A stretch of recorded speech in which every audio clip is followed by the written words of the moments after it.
Hello everyone, welcome back to my channel my family Telugu vlogs. ఎలా ఉన్నారండి అందరూ? నేనైతే చాలా బాగున్నాను. మీరందరూ కూడా బాగుండాలని మనస్ఫూర్తిగా అయితే కోరుకుంటున్నాను. ఇక ఇవాల్టి వ్లాగ్ వచ్చేసి మార్నింగ్తోనే స్టార్ట్ చేశానండి. ఇలా ఇంటి ముందు ముగ్గు పెట్టేసి తులసమ్మ దగ్గర కూడా ముగ్గు పెట్టేశానండి. ఇక నేను ఇక్కడ చిన్ని గార్డెన్లో అయితే చూశానండి, కాకరతీగ ఉంది కదా, దానికి చిన్నగా పూత వేసి కాయలు కాయడం అయితే స్టార్ట్ అయ్యిందండి. ఇక ఇప్పుడే కాయలు కాయటం అయితే స్టార్ట్ అవుతుందండి. మొత్తం పిందె పూతతో అయితే ఉంది. ఇక ఇందులో ఇక్కడ ఒక పపాయ చెట్టు ఉంది కదండి, దీనికి కూడా పూత వేయటం అయితే స్టార్ట్ అయ్యింది. చూడాలి దానికి కూడా ఎన్ని కాయలు కాస్తాయి అనేది. ఇక తర్వాత ఇంట్లో ఒక చిన్న మల్లె చెట్టు ఉంది కదండి, లాస్ట్ వీడియోలోనైతే అవి నేను చిన్న మొగ్గలుగా ఉన్నాయని చూపించాను. ఇక అవి పూలైతే పూసాయి. అలాగే గులాబీ చెట్టుకి ఒక్క పువ్వు అయితే పూసిందండి. ఇక పక్కన ఉన్న కనకాంబరం చెట్లు ఉన్నాయి కదా అండి, అవి గింజలు అంటే ఉంటాయి కదండి కాయలు, అవన్నీ కోసి ఇలా ఒక చిన్న కుండీలో వేసా అండి. అవన్నీ కూడా మొలిసాయి. అలాగే నేను గింజలు వేయకోకుండానే నీళ్లు పోసినప్పుడు పక్కన ఉన్న కుండీలలో పడి అవి అయితే మొలిసాయండి.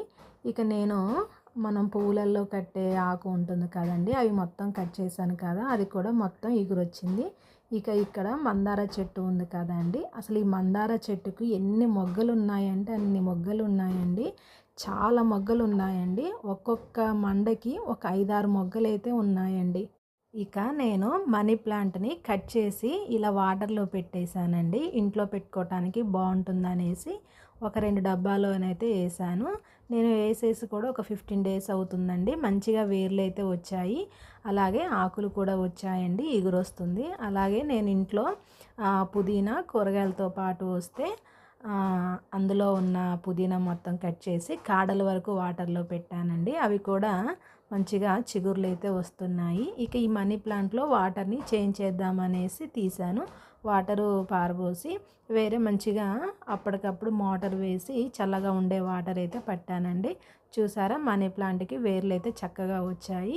అలాగే దీనికి మంచిగా చిగుర్లు కూడా వచ్చాయండి. ఇంట్లో పెట్టుకోవటానికి బాగుంటుందనేసి ఇలా డబ్బాలోనైతే వేసేసాను. ఈ వీడియో ఫస్ట్ టైం కనుక చూస్తున్నట్టయితే మన ఛానల్ని సబ్స్క్రైబ్ చేయండి ఫ్రెండ్స్. ఒకవేళ ఇంట్రెస్ట్ లేకపోతే ఈ వీడియోని ఇంతటితో స్కిప్ చేసేయండి. ఇంట్రెస్ట్ ఉన్న వాళ్ళు చూసేయండి. ఈరోజు ఈవినింగ్ స్నాక్స్ కోసమని పిల్లలకి నేను సమోసా అయితే చేశానండి.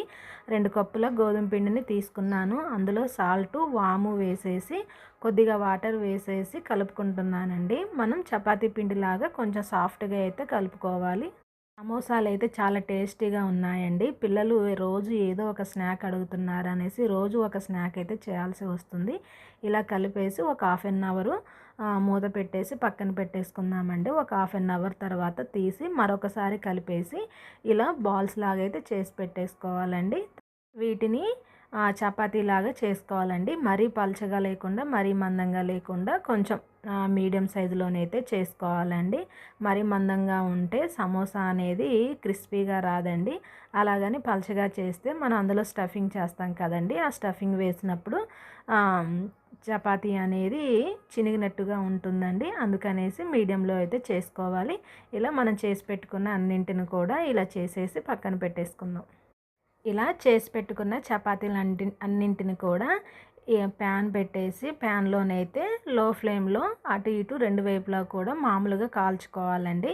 మరి ఎర్రగా ఏం అవసరం లేదు, ఆయిల్ కూడా అవసరం లేదండి. ఇలా ఒక నిమిషం పాటు అటు ఇటు 2 వైపులు కూడా తిప్పుకుంటూ ఒకసారి అయితే ఫ్రై చేసుకోవాలండి. ఇలానే అన్నింటిని కూడా ఫ్రై చేసుకోవాలి. ఇలా అన్నింటినీ చేసేసుకొని ఒక ప్లేట్లోకి అయితే తీసుకుందామండి. అన్నీ కూడా నేను ప్యాన్కి సరిపోయేలాగే చేసుకున్నానండి. అన్నీ కూడా ఒకే సైజులో చేసుకోండి. ఇలా అన్నీ చేసుకున్న తర్వాత ఒక 4-5 కలిపి పెట్టేసి సమోసా కోసం మనం కట్ చేసుకోవాలండి. ఇలా అన్నింటినీ తీసుకుందాము. చపాతీ పీటపై ఒక 3-4 వేసేసి సైడ్లు ఉంటాయి కదండి, సైడ్లు మొత్తం కూడా ఇలా కట్ చేసుకుందాము. మనకు మొత్తం కూడా స్క్వేర్ షేప్లో కానీ రెక్టాంగిల్ షేప్లో కానీ రావాలి. ఇలా మనం చపాతీ రౌండ్గా చేసాం కదా, ఇలా సైడ్లు మొత్తం కూడా కట్ చేసుకోవాలి. అన్నింటికి కూడా కట్ చేసుకోవాలి.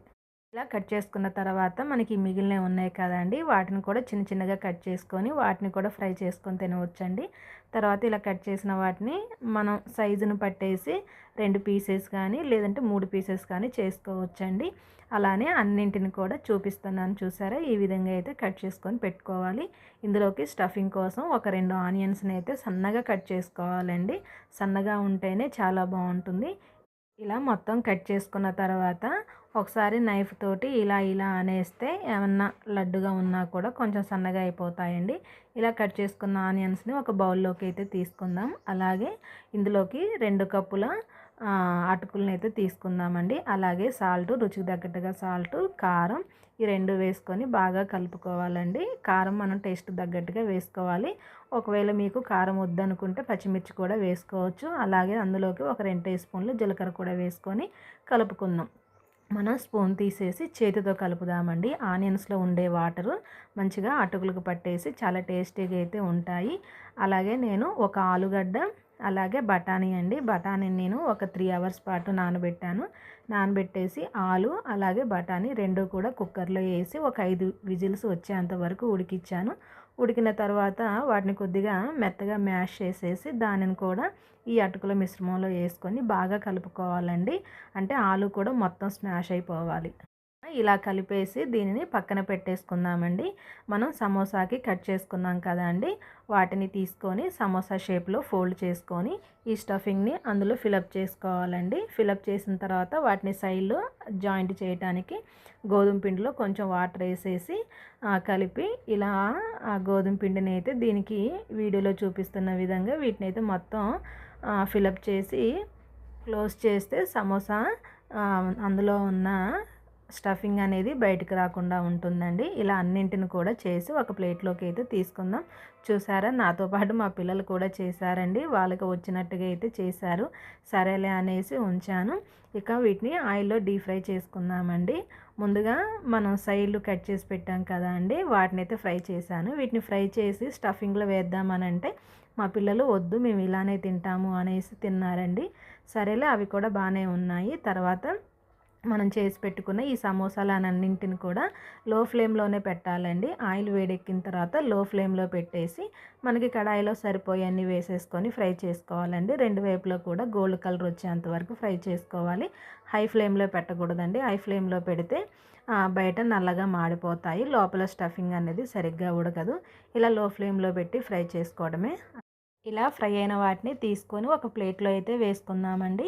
అలాగే మిగిలిన సమోసాలన్నింటిని కూడా ఇలానే ఫ్రై చేసుకోవాలి ఫ్రెండ్స్. కళాయిలో పట్టే అన్ని మాత్రమే వేసుకోవాలి.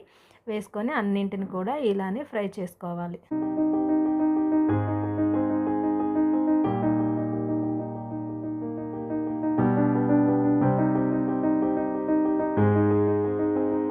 ఇంతే అండి, సమోసా చేయడం అయితే చాలా ఈజీ. ఒకసారి మీరు కూడా ట్రై చేయండి. ఎలా అనిపించిందో కామెంట్ సెక్షన్లో కామెంట్ చేయండి. అలాగే ఈ వీడియోకి ఒక లైక్ చేసి మన ఛానల్ని సబ్స్క్రైబ్ చేయండి. ఇది ఫ్రెండ్స్ ఇవాల్టి వీడియో. రేపు మరొక మంచి వీడియోతోటి మళ్ళీ కలుస్తాను. అంతవరకు బాయ్ ఫ్రెండ్స్.